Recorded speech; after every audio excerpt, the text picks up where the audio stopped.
Bienvenue à PSE Web 2022 et merci pour votre présence aujourd'hui.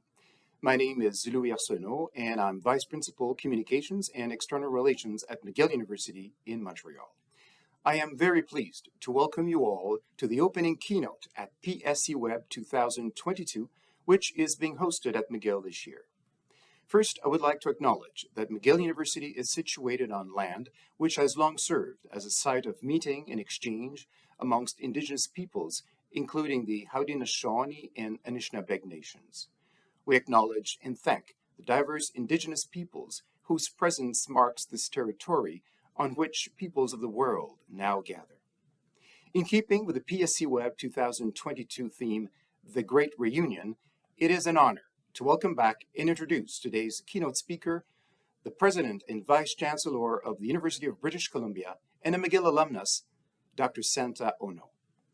Beyond his impressive research accomplishments in the areas of medicine and biology, Dr. Ono is well recognized as a mental health advocate and for his deep commitment to diversity. Prior to his arrival at UBC, he was the first Asian American president of the University of Cincinnati. Before that, he was Senior Vice Provost and Deputy to the Provost at Emory University. Dr. Ono is also a past winner of the American Council on Education's Reginald Wilson Diversity Leadership Award, which honors individuals who have demonstrated leadership and commitment on a national level to the advancement of racial and ethnic minorities in higher education. His many social media followers, more than 26,000 on Twitter, understand well why he was named America's most notable university president by Inside Higher Education in 2015. He has attained a level of engagement with the community that few other university presidents have reached.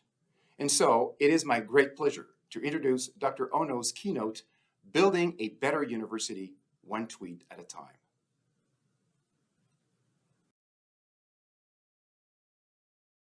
Good afternoon. My name is Santa Ono, and I'm the President and Vice Chancellor of UBC. I would like to begin by acknowledging that I'm speaking to you from the traditional, ancestral, and unceded territory of the Musqueam people. I hope that you've been having a wonderful conference thus far. I'm so sorry I can't be with you in Montreal in person. I did my PhD at McGill, and I always enjoy coming back to its beautiful campus. I would have welcomed the opportunity to meet with you in person and to hear your views on social media in higher education, a subject that's close to my heart. Social media is one of my favorite communication tools, and it's an occasional vice. I probably spend too much time looking at YouTube and reading news on my phone. In fact, some people have even called me Social Santa. Of course, university communications involve much more than social media. With the support of UBC's amazing team of communication professionals, people like you, I'm also able to do regular podcasts, a blog, speaking engagements, video messages, op-eds, and much, much more. These are all the ways that we help to build the university's brand through social media. But today I'd like to focus just on social media, in particular Twitter, Facebook, and Instagram, the three tools that I use the most. For me, social media provides a means to stay connected, to get to know the community. I have the privilege of leading and serving, and to get the message out about the stories and achievements of our faculty, staff, and students. In short, the motivation for my use of social media is to try to build a better university one tweet at a time. My first experience of social media came about when I joined Facebook while serving as Senior Vice Provost for Academic Initiatives and Deputy to the Provost at Emory University in Atlanta, Georgia.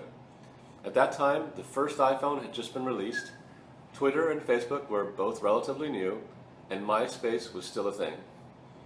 When I moved to University of Cincinnati as Provost, I continued to use Facebook. I also started a Twitter account and began to develop a significant following on both platforms. When I became president of the university, my Twitter following went through the roof. I had already assumed a somewhat interactive style on Twitter during my years as provost, and as president, I continued this approach, trying to be responsive to everybody who reached out to me. Although this took time, I think that my visible interaction with people on social media created a special rapport between myself and the University of Cincinnati community. During my time at the University of Cincinnati, my posts about both academic activities and co-curricular activities such as arts and athletics rapidly grew my followers on social media. What was unique about the relationships I built on social media was that it was a bi-directional communication. I would banter back and forth with my followers on a daily basis, and these real-time public conversations made me a very visible university president. My almost 24/7 social media presence allowed me to hear firsthand about what was happening in the institution and brought to my attention information that would otherwise usually not be available to a university president. The messages varied according to the academic calendar. During the spring and summer months, I would get messages from anxious prospective students or parents, sometimes even requests to try to help someone's son or daughter gain admission to the university. After admissions decisions were sent out by the university, I would be bombarded by messages from happy students who were admitted, but also from very disappointed students and parents of those who were rejected by the institution. Later would come the messages asking for advice for new college students. I was even asked for advice on how to properly outfit a dormitory room or what to do about an incompatible roommate. I'd also get messages about problems with registration or complaints about sanitary conditions of a particular residence hall. As students approached their first set of midterms, I would typically wish them good luck and remind them about the importance of getting a good night's rest. When I eventually created an Instagram account, I would supplement my tweets with cheerful images on Instagram. Snow days always bring a lot of social media traffic.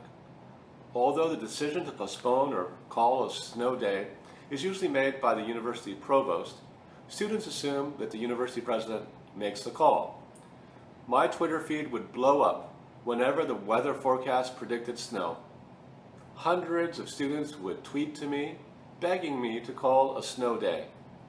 Sometimes they would even add amusing images or memes to help emphasize just how much they'd like to have the day off. On the morning of a snow day, the Twitter chatter would increase from early morning until the start of classes. If I tweeted out that school was postponed or canceled due to snow, there would be a tremendous positive response. On the other hand, if the decision was not to call a snow day, there was an equally disappointed reaction from the Twitterverse. I'd also get pleas for help when the hot water or heating wasn't working. Wherever possible, I could share this information with the maintenance crew at the university, who would be able to focus their attention based upon information I received on social media. I also received pictures of insects that were found in food in the cafeterias, as well as an occasional mouse scurrying around a residence hall.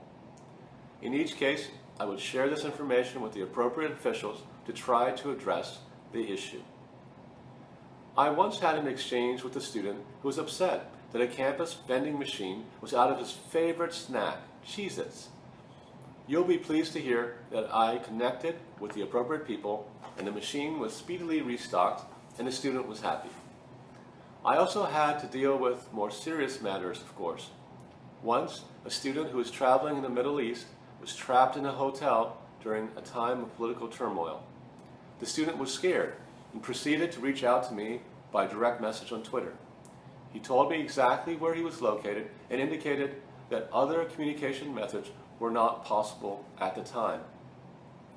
I shared his coordinates with the university's international office and with government officials. The student was able to get free from the hotel and safely brought back to Cincinnati. I continued to be active on social media when I left Cincinnati to become president and vice chancellor of UBC. With the help of UBC's comms team, I set up Twitter, Facebook, and Instagram accounts. Although my Twitter handle at Cincinnati was Prez Ono, I used UBC Prez for all three UBC accounts, which will allow me eventually and my successor to seamlessly take over when the time comes. A question that many people ask me is why you personally? Why should the CEO be directly involved? Well, I believe it's important to be active on social media because one of the most important duties of a university president is to build community within the university and also beyond the boundaries of the campus. Social media is one way we can connect the university to local and global communities. It's also an efficient way to reach people who care about your university or people who want to get interested in our university. I'm hardly the only university president doing social media, of course. There are many social media savvy presidents in the US. For example, Walter Kimbrough, president of Dillard University, who has 24,000 Twitter followers. His Twitter handle is @HipHopPrez. You should check him out. Here in Canada, York University's President Rhonda Lenton has over 10,000 followers. There are many others. I personally have over 26,000 followers on Twitter, 19,000 followers on Instagram. But social media isn't just a way for me to reach an audience. I also use it to hear from others and to get their views. I follow close to 6,000 people on Instagram and 8,400 on Twitter. Social media does have its challenges for higher education leaders.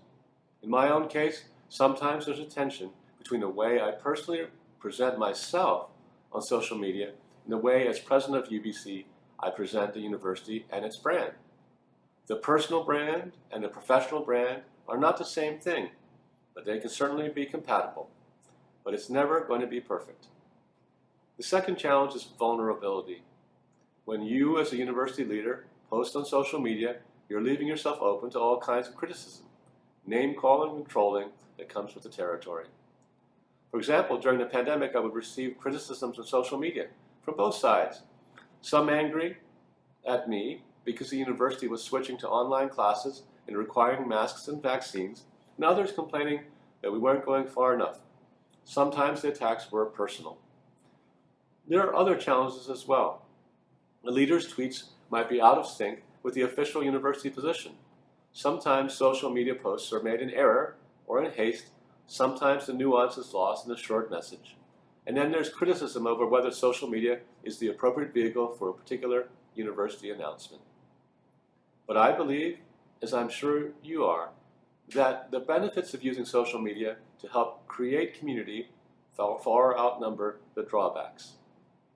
My most important job is connecting, to get people outside the university excited by the university and get people inside the university excited by the university as well. And I do this by interacting with people, with students, faculty, staff, and others. Whether it's saying hi to a student while walking on campus, or through a chat on Instagram, or a DM on Twitter, or talking to a group of alumni at a reception, I'm engaging with the UBC community. In that way, I can help build a better university, one tweet at a time. Thank you. I hope you enjoyed the rest of the conference.